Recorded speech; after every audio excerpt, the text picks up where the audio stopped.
ça retrace les 30 ans, à peu près les 30 ans de résistance, de guerre en fait au Soudan, et aussi la révolution en 2019 qui a engendré le départ de l'ancien président Omar El-Béchir. Donc ça retrace aussi les luttes des jeunes, les différentes manifestations pour la recherche de la liberté et de la souveraineté.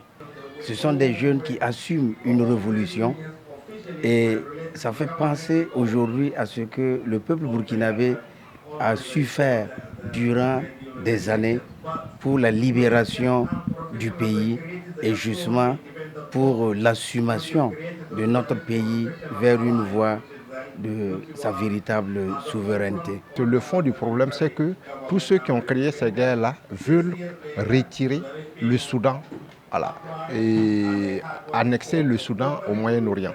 Et ça, je pense que c'est un combat que tous les panafricains sont appelés à faire.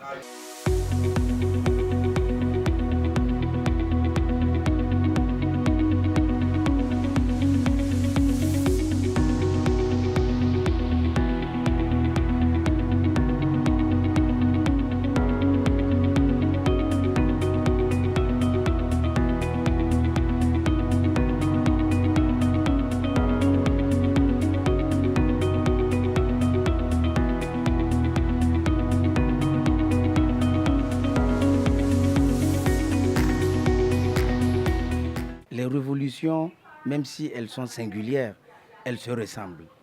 Ce sont les mêmes problèmes, c'est-à-dire, comme Thomas Sankara le disait, ce sont les médiocres au sommet des États qui provoquent justement les tragédies qui engendrent les révolutions. Et donc, ce qui se passe au Soudan aujourd'hui, ce qui s'est passé au Burkina, ce qui se passe dans les autres pays comme le Niger, le Mali et d'autres pays comme le Venezuela, mais ce sont les médiocres qui créent ces situations et les peuples conscients, la jeunesse notamment, se met debout pour prendre justement, comment dirais-je, ses responsabilités d'assumation du pouvoir, de libération du pays.